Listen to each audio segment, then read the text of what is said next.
షహన్షా, ఇదంతా కేవలం తమరి భ్రమ. నా మనసులో అలాంటి ఉద్దేశం లేనే లేదు. జ్యోతి బేగం బాగుంది.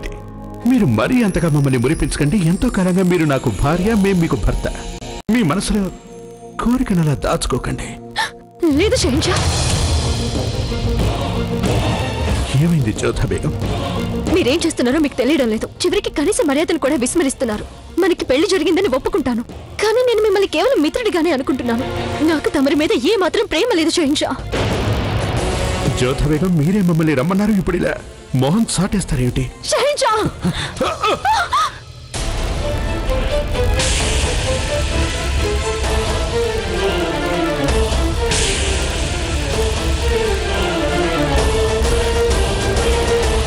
నేను తమరిని ఇక్కడికి రమ్మని లేఖలో రాయనే లేదు షహన్షా. నేను లేఖలో అలాంటి ప్రస్తావన రాయలేదు. మీరు తప్పుగా అర్థం చేసుకుని ఉంటారు.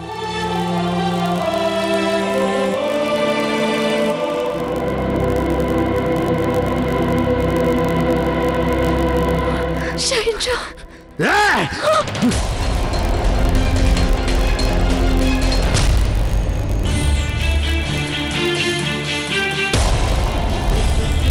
ఒకప్పుడు నేను మిమ్మల్ని ద్వేషించిన మాట నిజమే. మీరు మంచి మనిషి కాదని అనుకునేదాన్ని. కానీ మెల్లమెల్లగా కాలం గడుస్తున్న కొద్దే నేను అనుకున్నది వాస్తవం కాదని నాకు అనిపించింది. మీలో ఒక మంచి మానవుడున్నాడని నేను అర్థం చేసుకోగలిగాను. తమరు తస్లీం వ్యవహారంలో తీసుకున్న నిర్ణయం, నా మీద నింద పడకుండా నా గౌరవాన్ని కాపాడడానికి మీరు వ్యవహరించిన తీరు, ఇవన్నీ చూసి మీలోని మంచి గుణాలు నాకు అర్థమయ్యాయి. కానీ షహన్షా, అంత మాత్రం చేత నేను తమర్ని ప్రేమిస్తున్నానని అర్థం కాదు. ప్రేమంటే అది వేరే విధంగా ఉంటుంది. నేను మిమ్మల్ని గౌరవిస్తున్నాను, కానీ మీ మీద నాకేం ప్రేమ లేదు.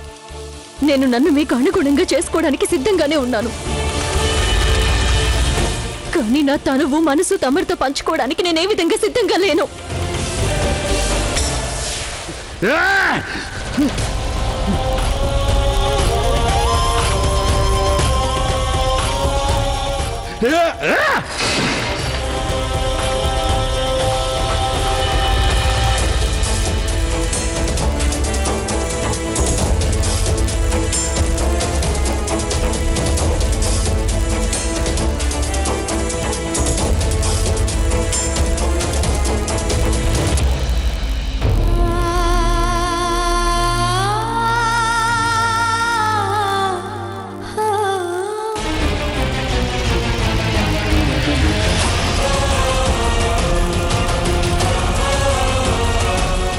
నేను మిమ్మల్ని మనస్ఫూర్తిగా ప్రేమిస్తున్నానని ఒప్పుకుంటున్నాను.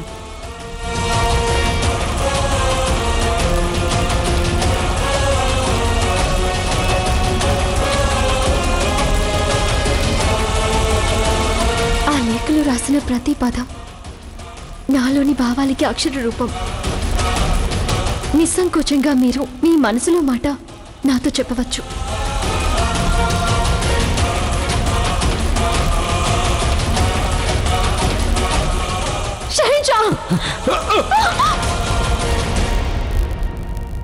వచ్చేసింది, వచ్చేసింది. నేను ఇంతకాలం ఎదురు చూస్తున్న ప్రళయం రానే వచ్చేసింది.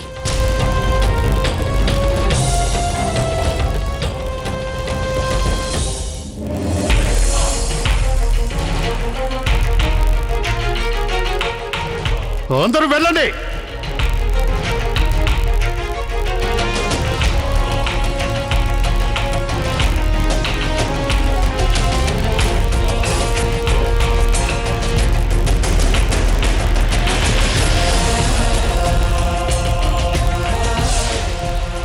నేను తమర్ని ఇక్కడికి రమ్మని లేఖలో రాయనే లేదు షహన్షా.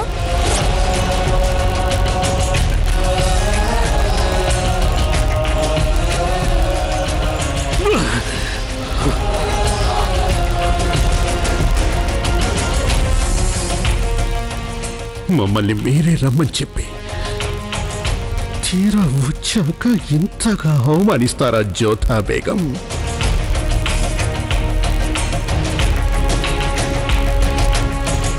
కానీ మీ మీద నాకే ప్రేమ లేదు. నేను నన్ను మీకు అనుగుణంగా చేసుకోవడానికి సిద్ధంగానే ఉన్నాను. కానీ నా తనువు మనసు తమరితో పంచుకోవడానికి నేనే విధంగా సిద్ధంగా లేను. మా మీద అసలు ప్రేమే లేనప్పుడు మమ్మల్ని రమ్మని ఎందుకు పిలిపించారు జ్యోతా బేగం? మేము ఎందుకు మిమ్మల్ని ఎన్నటికీ మన్నించబోవు జ్యోతా.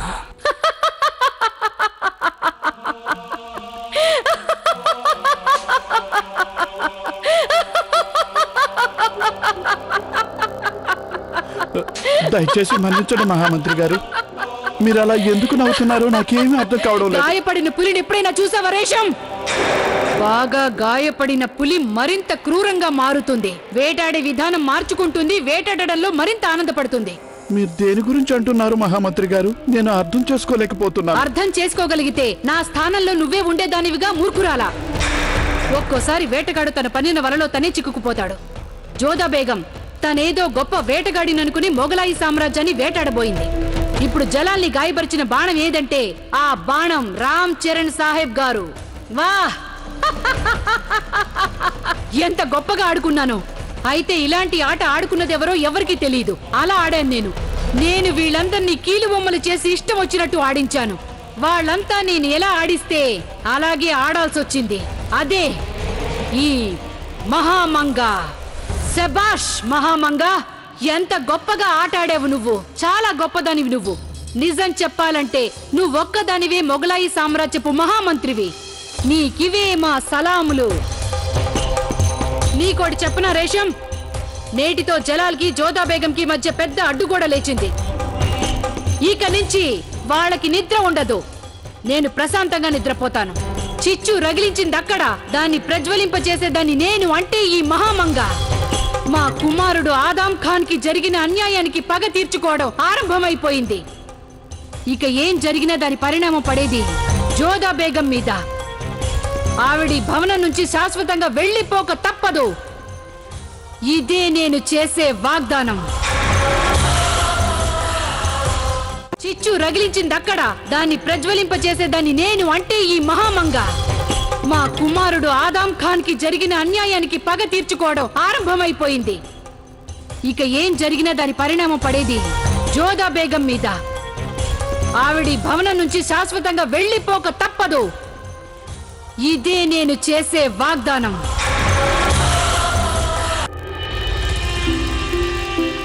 ఏం జరిగింది అత్తయ్య? ఇవాళ మీరు చాలా ఆనందంగా కనిపిస్తున్నారే. ఇంత ఆనందంగా నేను ఇదివరకు ఎన్నడూ మిమ్మల్ని చూడలేదు. ఇప్పుడు మీరు ఎలా ఉన్నారో అలా చిత్రపటం గీయాలనుంది. ఆనందంతో పొంగిపోతున్న మహామంత్రి గారి చిత్రపటం కోసం జనాలు ఎంతైనా చెల్లిస్తారు. కబుర్లు పక్కన పెట్టి బొమ్మ గీయడం మొదలుపెట్టు. నాకు అవతల చాలా పనులున్నాయి. మీరెప్పుడు ఇంత అత్తయ్య?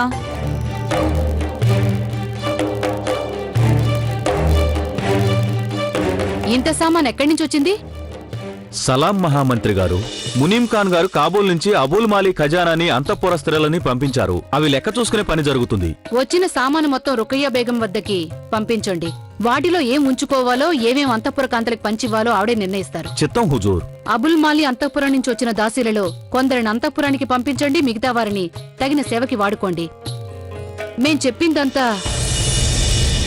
ఇదేమిటి? ఇందులో ఏముంది? ఏదో పంజరంలా ఉందే, కానీ పక్షి ఉన్నట్టు లేదే. ఇంత పెద్ద పంజరమా? అసలు ఇంతకీ దీని లోపలేముంది? పక్షి అనుకోండి హుజూర్. పక్షిలాగే చంచలమైనది, ఎంతో సాటిలేనిది. అది చాలా చాలా విలువైనది. ఇందులో చాలా ప్రత్యేకతలున్నాయి. అలాగా? ఏమిటా ప్రత్యేకతలు? ఎవరైనా ఒకసారి దాని వైపు చూశారో వారి చూపులే మారిపోతాయి. రూపం, వైఖరి మొత్తం అన్నీ మారిపోతాయి. నిజంగానా? పూర్తిగా నిజం హుజూర్. చాలా చిత్ర విచిత్రమైన శక్తి ఉంది దీంట్లో. ఒకసారి చూశారంటే తమని తామే మర్చిపోతారు చూసిన వాళ్ళంతా. అదే చూసేద్దాం. ఇదిగో సైనికుడా. ఆజ్ఞ మహామంత్రి. నీ పేరేంటో చెప్పు. నా పేరు. ముందు ఈ పంజరం లోపల చూడు, ఆ తర్వాతే నీ పేరు చెప్పు. చూడు చూడు చూడు.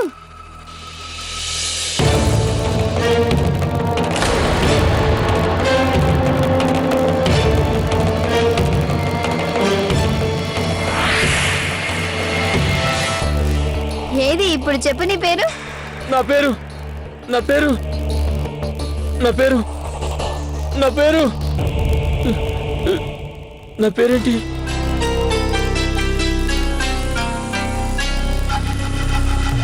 చూసారా హుజూర్? చాలా బాగుంది. నా ఉద్దేశంలో జలాల్కి దీన్ని కానుకగా ఇస్తే తనకి బాగా నచ్చుతుంది. వద్దత్తయ్య, మీరు దీన్ని మా వారు ఆదం ఖాన్ గారి కోసం ఉండనివ్వండి. చలే, ఎప్పుడు చూసిన ఒక్కటే వాగుడు. నాకు చేతనైతే నిన్నే ఈ పంజరంలో బంధించేదాన్ని. బయటికొస్తే చాలు నోరు పిగిలిపోతుంది.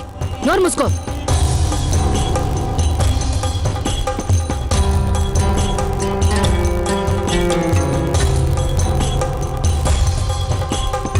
గుమాస్తా గారు, ఈ పంజరాన్ని మా సైనాగారానికి పంపించండి. చిత్తం హుజూర్.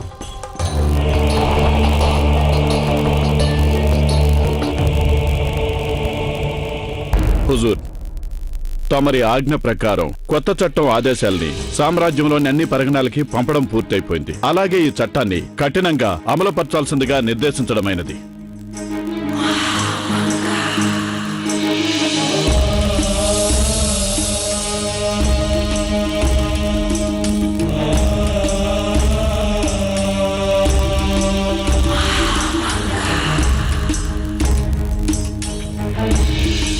హుజూర్, తమరి తర్వాతి ఆదేశం సెలవివ్వండి.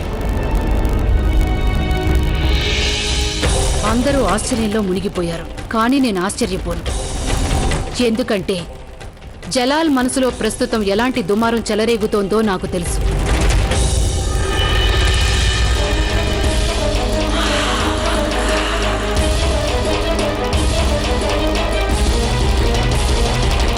జలాల్,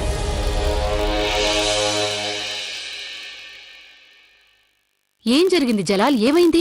తమరు ఏమీ మాట్లాడకుండా ఇలా వచ్చేసారే? తమరి ఆరోగ్యం ఎలా ఉంది? నిన్న తమరు ఎంతో ఆనందంగా ఉన్నారే, ఉన్నట్టుండి ఏం జరిగింది? దేని గురించి ఆనందంగా ఉన్నాము, దాని గురించి మాకు ఆందోళనగా ఉంది పెద్దమ్మ. జోదా బేగం గురించి అయినా ఆందోళన పడుతున్నారు? అసలేం జరిగింది? ఆ విషయంలో మేము ఎవరితోనూ మాట్లాడదలుచుకోలేదు. మేము ఇక్కడి నుంచి వెళ్ళదలిచాం. వెళ్ళి రుకయ్య బేగంతో మాట్లాడదలిచాం.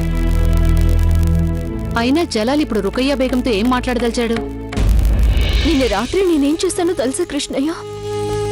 నా వల్ల పెద్ద పొరపాటు జరిగిపోయింది. ఇక నేను షహన్షా వద్దకి వెళ్ళి వారిని క్షమాపణలు కోరుకోవాలి. నేను వారికి లేఖ రాయడంలో ఏదో పొరపాటు ఉండుంటుంది. అందుకే నిన్న రాత్రి వారు కొత్తగా వ్యవహరించారు.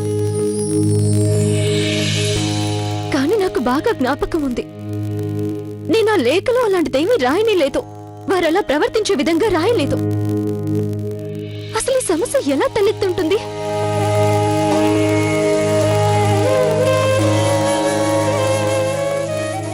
జోదా బేగం, అస్సలాం వలైకుం. తమరు ఇంత పొద్దున్నే ఎక్కడికి వెళ్తున్నారో నేను తెలుసుకోవచ్చా? ఆ ప్రశ్నకి సమాధానం చెప్పవలసిన బాధ్యత నాకు లేదు. అయినా చెప్తానులేండి. నేను షహన్షా వద్దకు వెళ్తున్నాను. వారికి ఒక సంగతి చెప్పవలసింది. అది కుదరదు.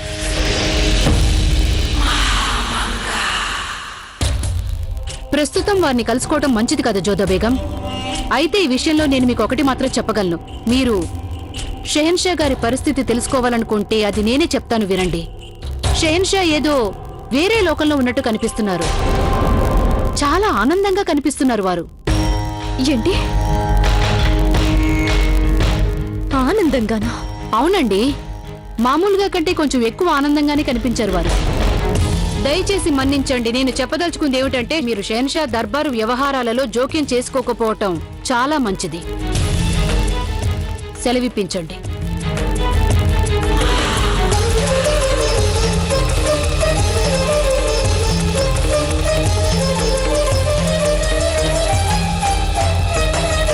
వల్లా, ఎంత మధురంగా ఉందో, ఎంత గొప్పగా ఉందో ఆ సందేశం. వారి పాట మళ్లీ మళ్లీ వినాలనిపిస్తోంది. అందుకే మహారాణి గారు రామ్ చరణ్ సాబ్ కి సందేశం పంపించారట. వారు అంతఃపురంలోని బేగంల కోసం మళ్లీ పాడాలని కోరారు. నేను విన్నదేంటంటే వారి రాగం వింటూ ఎంతో మంది స్త్రీల దుస్తుల రంగులు మారిపోయాయట. నిజమా? అయితే నేను నీలిరంగు దుస్తులు ధరిస్తాను. ఆ రంగు నాకేమో అస్సలు నచ్చదు. ఒకవేళ దాని రంగే మారిపోతే అది నాకెంతో ఆనందంగా ఉంటుంది. హోషియార్, నేడు జరిగే ఉత్సవం నాకు చాలా ముఖ్యమైన ఉత్సవం. నువ్వు వెళ్ళి నా కోసం సాయంత్రం ఉత్సవానికి మంచి దుస్తులు సిద్ధం చేయించు. నేనందరికంటే అందంగా కనిపించాలనుకుంటున్నాను.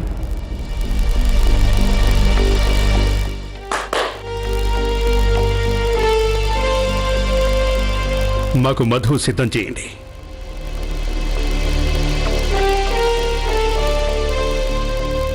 వినిపించడం లేదా మీకు? వెళ్ళి మాకు మధు సిద్ధం చేయండి.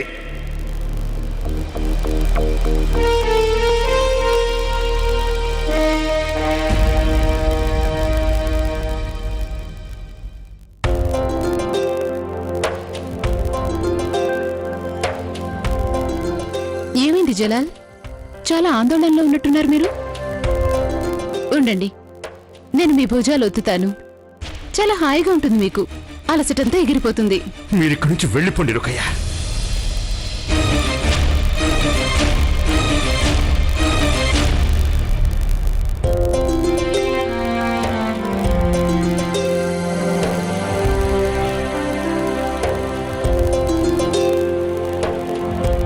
జలాల్, ఏదో విషయంలో ఆందోళనగా ఉంది మీకు. అందుకని నా మీద మీకు కోపగించుకునే హక్కుంది. కానీ ముందు నాకు ఈ సంగతి చెప్పండి, అసలు విషయం ఏంటి? చెప్పడానికి ఏం లేదు రుకయ్య. మీరు నా మీద కోపంగా ఉన్నారు, అయినా నేనేమన్ను. చిరాకు పడుతున్నారు, అయినా నేను మిమ్మల్ని తప్పు పట్టను. కానీ నాకు తెలుసుకోవాలనుంది, ఏ విషయంగా మీరు అంత ఆందోళన పడుతున్నారు?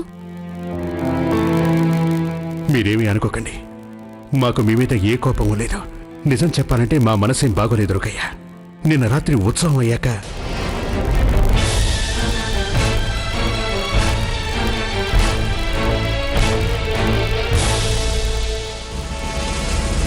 ఆదాబ్ షహన్షా, మహారాణి గారు మిమ్మల్ని కలవాలని వచ్చి ఉన్నారు. మమ్మల్ని కలవటానికి ఆవిడ వేచి ఉండక్కర్లేదు, ఆవిడని పంపించు. జలాల్, మనం ఈ విషయం తర్వాత మాట్లాడుకుందాం.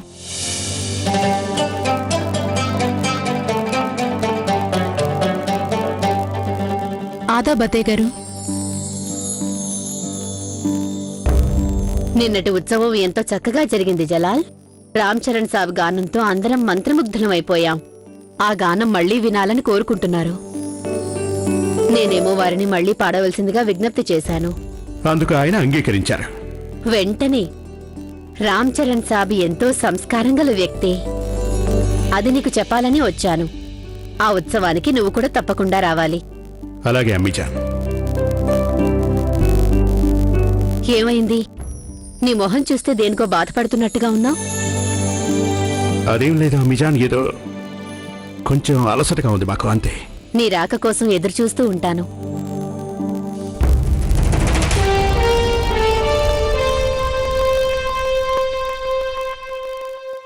జలాల్కి ఎందుకు కోపం వచ్చిందా? మరిలా నా గదిలోకి రావటానికి ముందుగా అనుమతి తీసుకోవాలని మీరు అనుకోలేదా మహామంగా? ఎందుకు అనుకోను రుకయ్యా బేగం, కానీ నేను మీకు చెప్పదలిచిన మాట ప్రస్తుతం అది అత్యంత ముఖ్యమైంది. జలాలేమో జోదా బేగం దగ్గరికి వెళ్లారు. అప్పుడు జోదా బేగం వారిని తిరస్కరించింది. జోదా బేగం మీ చోటు లాక్కోవడానికి ఎంతో దగ్గరైపోయింది. జోదా బేగం అంత దగ్గరగా రాకుండా ఆపాల్సిన బాధ్యత ఇక మీ మీదే ఉంది. నాకు జోదా బేగం వల్ల కలిగే నష్టమేమీ లేదు. కానీ మీరు మీ స్థానాన్ని పదిలంగా ఉంచుకోవడానికి అసలు ప్రయత్నించారా రుకయ్యా బేగం? మీరు నన్ను కవ్వించడానికి, రెచ్చగొట్టడానికి ప్రయత్నించుకోండి మహామంగా. అలా చేయవలసిన అవసరం నాకెంత మాత్రం లేదు. నేను మీకు గుర్తు చేస్తున్నాను ఒక భార్యకి తన భర్త పట్ల ఉండవలసిన బాధ్యతని. ఒక బేగం తన స్థానం కాపాడుకోవాలంటే ఏం చేయాలో చెప్పదలిచాను. ఏం చేయాలి? మళ్లించండి.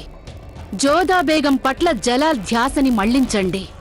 ప్రస్తుతానికి జలాల్ జోదా బేగంని ద్వేషిస్తూ ఉండొచ్చు కాక, కానీ ఒకటి బాగా గుర్తుంచుకోండి, మితిమీరిన ప్రేమ, మితిమీరిన ద్వేషం తరచుగా హద్దులు మీరిపోతుంటాయి. అసలు మీరు చెప్పదలుచుకుందేంటి? నా దగ్గర ఒక మార్గం ఉంది. దాంతో వారిరువురిని దూరం చెయ్యొచ్చు. మీకు ఏం కావాలనుకుంటే అది చేసుకోండి, కానీ అందులోకి నన్ను మాత్రం లాక్కండి. మీ ఇష్టం మీది రుకయ్య బేగం. మీరిందులో పాల్గొనదలుచుకోలేకపోతే అది మీ ఇష్టం, కానీ నేను మాత్రం నా బాధ్యత నిర్వర్తిస్తాను. ఎందుకంటే మీకు జలాల్కి మధ్య గల సంబంధంలో మూడో వ్యక్తి రావటం నాకు ఇష్టం లేదు. ఒక రాజపుత్ర రాకుమారి అస్సలు రానే రాకూడదు. నేను చెప్పదలుచుకుంది చెప్పి తీరుతాను. అందుకు మీరు అనుమతి ఇచ్చినా ఇవ్వకపోయినా సరే జ్యోత? అది నేరమని నాకు తెలుసు. మీరు నాకు ఏ శిక్ష విధించినా సిద్ధమే. కానీ మీరు నేను చెప్పేది వెనక తప్పదు. అందరూ వెళ్ళిపోండి. ఆ లేఖని నేను ఎలా మర్చిపోగలను జలాల్? దాన్ని అడ్డం పెట్టుకునే కదా నేను మీ ఇద్దరి మధ్య చిచ్చు రగిల్చాను. నాకు బాగా గుర్తుంది జలాల్. కానీ ఆ లేఖ గురించి ఇప్పుడు మీరెందుకు గుర్తు చేసుకుంటున్నారు? పెద్దమ్మా, ఆ లేఖలో రాసింది రాసినట్టుగానే మాకు చదివి వినిపించారని మీకు బాగా గుర్తుందా?